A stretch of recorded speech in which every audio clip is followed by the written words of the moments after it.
Hello everyone, मेरे channel N K vision 1971 में आप सबका स्वागत है। एंड आज हमारे स्पोकन इंग्लिश कोर्स के जर्नी का चौथा दिन है, यानी आज हम चौथे पायदान पर है। और ये चौथे पायदान का चौथा चरण जो है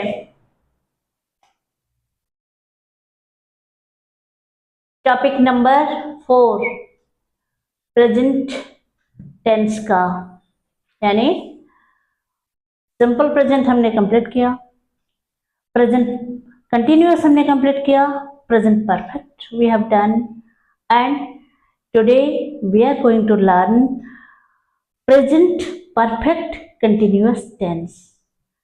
How can we make our sentences using this tense? Today we shall learn.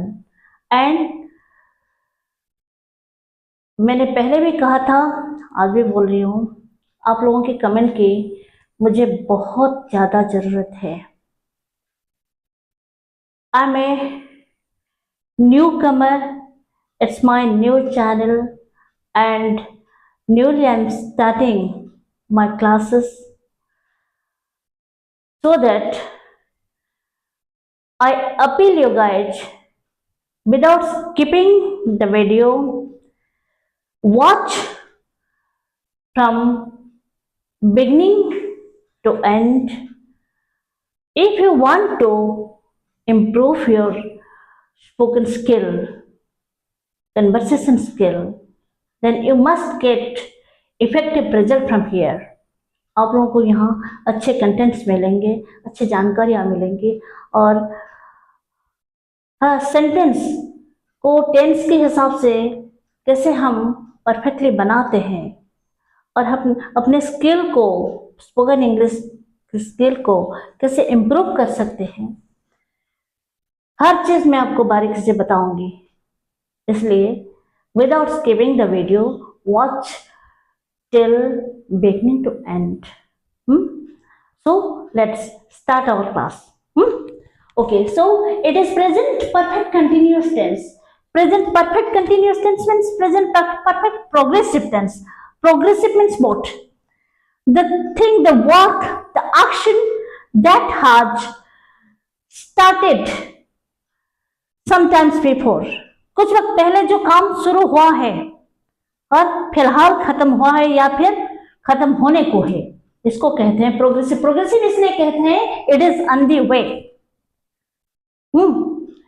Present perfect, perfect means जो काम परफेक्टली हुआ है, और फिर उसके बाद continuous means it is still to complete, यानी अभी भी चल रहा है। I have been going to Cuttack, मैं जाके आई हूं।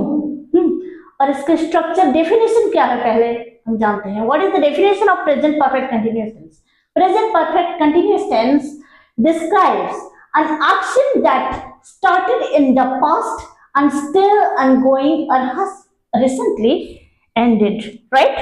यानी प्रेजेंट परफेक्ट कंटिन्यूअस टेंस ये हमें ये बताता है, ये दर्शाता है कि कोई एक्शन यानी कोई काम जो कि कुछ वक्त पहले शुरू हुआ है एंड स्टिल एंड गोइंग, अभी तक कंटिन्यू कर रहा है या खत्म हो चुका है।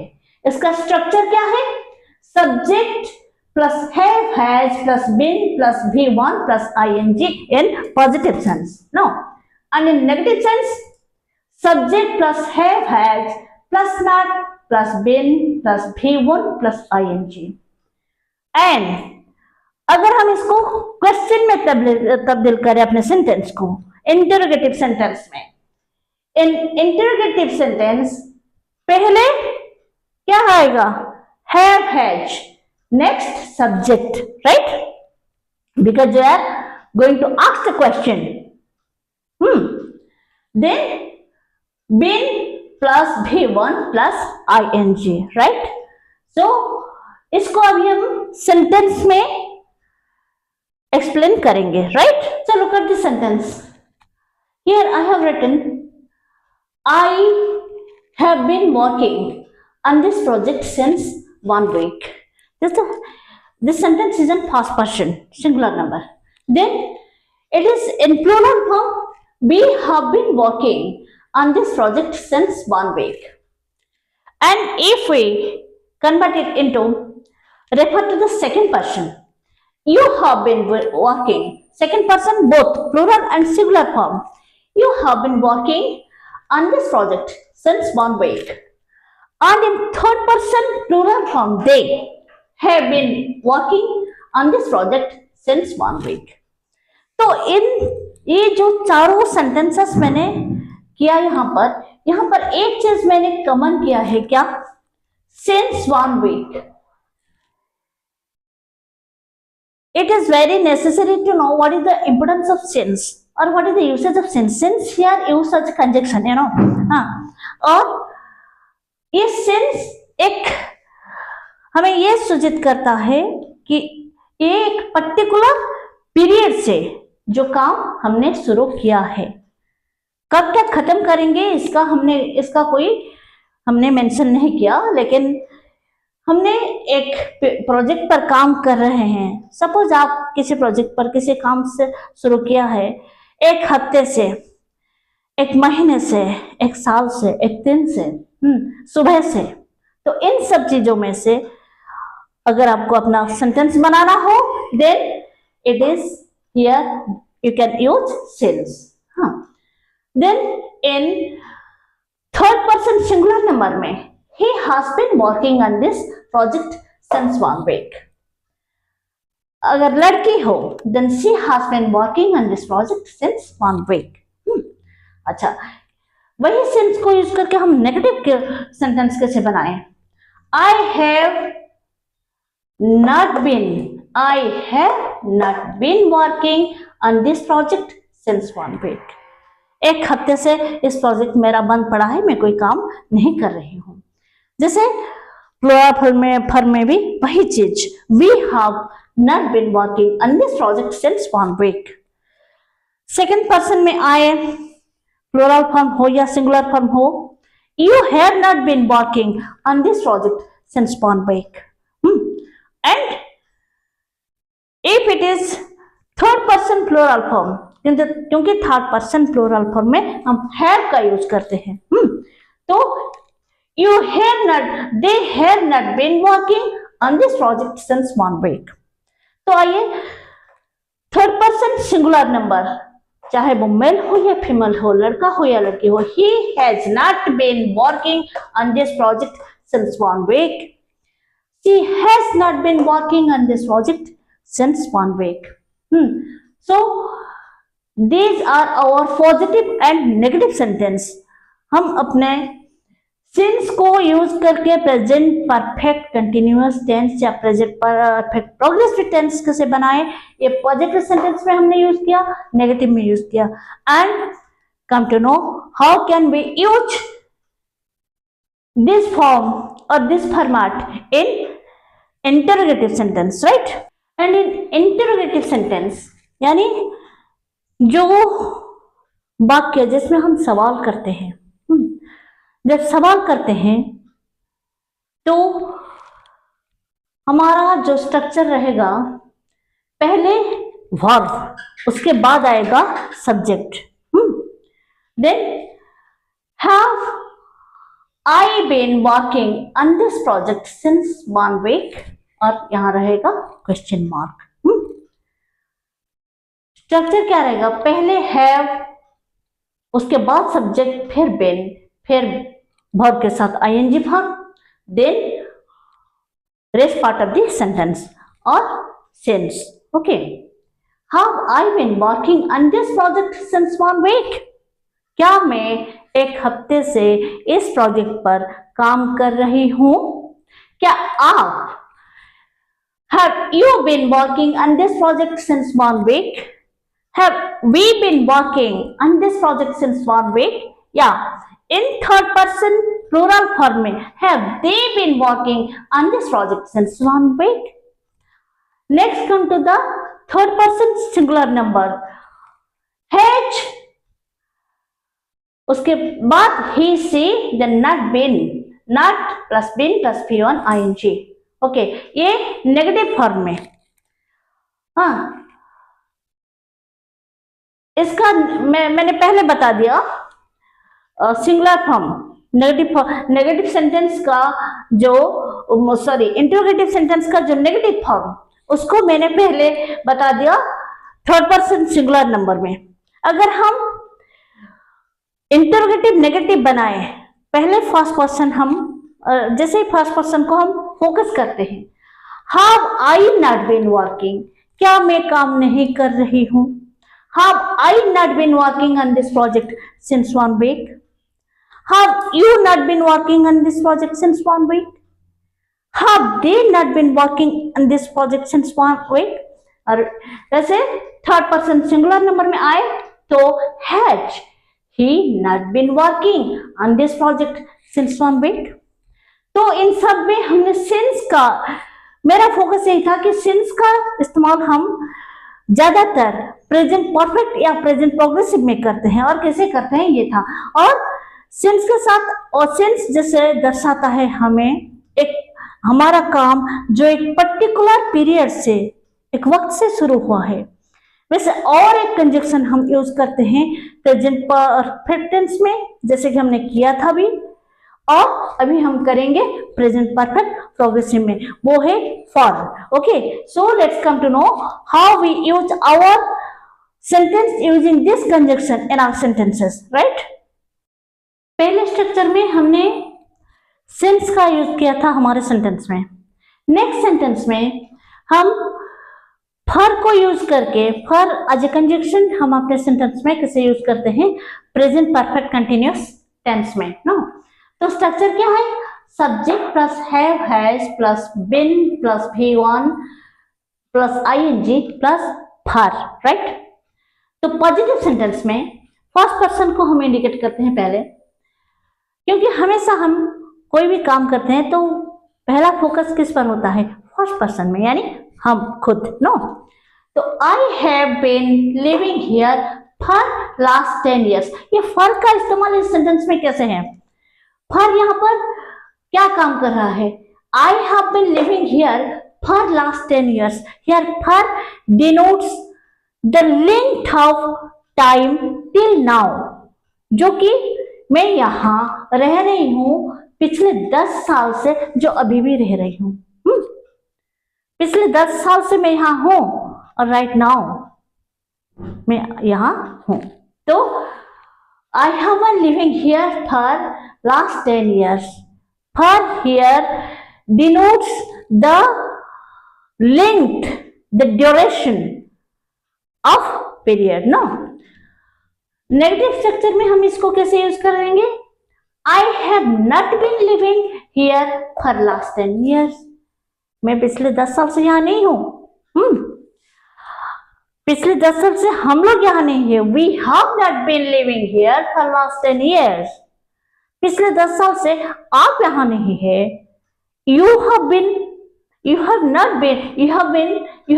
been living here for last 10 years, negative में। हाँ, और वो लोग पिछले 10 साल से यहां नहीं है। हाँ, they have not been living here for last 10 years। और इसको अगर हम थर्ड पर्सन सिंगुलर नंबर में इस्तेमाल करेंगे, then he has not been living here for last 10 years। She has not been living here for last 10 years। Okay, positive में he has been living here for last 10 years। She has been living here for last 10 years। It has been living here। कोई अगर हम अपने कोई पालतू, जैसे कि हमारे पेट एनिमल्स कोई है, डॉगी है, कैटी है, कोई है, it has been living with us for last 10 years, right? अच्छा, and negative में भी भाई he has not been living here for last 10 years। It has not been living here for last 10 years, no। अच्छा, and इसके अलावा हम present perfect progressive tense में recently का इस्तेमाल भी करते हैं। और कैसे करते हैं, let us know. So see, in our first in this class, पहले हमने अपना सेंटेंस सिंस से शुरू किया था बतौर कंजक्शन। उसके बाद हमने अपना सेंटेंस फॉर यूज करके कैसे बनाते हैं। And most of the sentences we are using in present perfect progressive tense, ये वर्ड हम इस्तेमाल करते हैं क्या, recently. Recently it's an adverb, no. अच्छा, it can be used with recently to describe actions. In our sentence we can use this word, I mean recently, to describe the action that started in the past and continue up to the present or have recently stopped. तो इसका focus क्या है? It focusing on the ongoing or recent nature of the action. Ongoing यानी जो काम चल रहा है, और रिसेंट नेचर यानी अभी अभी हमारे काम का जो स्थिति है अभी तक, राइट नाउ, इस पर हम इसको अगर हम अपने सेंटेंस में डिस्क्राइब करें तो हम ये वर्ड पॉजिटिवली इस्तेमाल कर सकते हैं, जैसे रिसेंटली। और इसका स्ट्रक्चर क्या होगा? Subject plus have has plus been plus V1 plus ing, उसके बाद हम recently I have been working on this project. In my first sentence I have used since. I have been working on this project since 1 week. यहां पर मैंने कोई particular time limitations भी नहीं दिया है, कोई ड्यूरेशन भी नहीं दिया है, ना ही कब से हम शुरू किया है। बस this word we have used recently, फिलहाल। रिसेंटली यानी फिलहाल, अभी अभी। Recently I have been working on this. क्या कर रहे हो भाई, आजकल क्या कर रहे हो, ऐसे कोई सवाल आया आपको? Then you can reply your answer in this way, that हाँ भाई, recently I have been working on this project. Recently I have been joined on this project, on this work, on this company, so it is in the first person, no. I have been working on this project. Recently we have been working on this project. Recently you have been working on this project. Recently they have been working on this project. और इसको, और he has been working on this project. She has been working on this project. And if we use it in our negative form, then इसका format कैसे change होता है? Negative structure में वही रहेगा, recently subject plus have has plus not been V1 plus ing, right? Recently I have not been working on this project. Recently you have not been working on this project. Recently we have not been working on this project. Or recently they have not been working on this project. And in singular form, third person में, recently he has not been working on this project. Okay, recently he has not been working on this project, right? Or interrogative form, in interrogative form of sentence, recently plus have has plus subject plus been plus V1 plus ing plus question mark, no. So recently have I been working on this project? क्या अभी अभी मैं इस project में काम कर रही हूँ? क्या अभी अभी इस प्रोजेक्ट पर आप कोई काम कर रहे हो? क्या इस प्रोजेक्ट पर अभी अभी वो लोग कोई काम कर रहे हैं? No. So then in interrogative negative, recently plus have has plus subject plus not plus been plus V1 plus ing, इसका formation recently have I not been working on this project? Have you not been working on this project? Have we not been working on this project? Yeah. Have they not been working on this project? No. और come to the third person singular number में हम कैसे छोड़ जाएंगे उनको? Recently has he not been working on this project? Recently has she not been working on this project? So ये थे हमारे प्रेजेंट परफेक्ट कंटिन्यूअस टेंस में कुछ स्पेशल जो कंजक्शन और कुछ वर्ब फॉर्म जो थे, हम कैसे अपने सेंटेंस में इनको यूज करेंगे जब हम अपने बोलचाल करते हैं, when we are having our conversation with others, then how can we smartly represent ourselves, how can we use our sentence correct, fluent and perfect. So if you like this video, then as a memento of your love, have a thumb impression means like my channel, share this channel so that it can grow day by day, and if you are new in my channel, then hit the bell icon so that if when I upload any new video, the first notification will go to you. And again, it is my sincere appeal to you, the people, please have your valuable comment which is vitally necessary for me. I just eagerly am awaiting your comments. And in our next class, we shall continue our spoken English class with simple fast. So for this day, thank you all to watch my video. Thank you very much. Bye bye.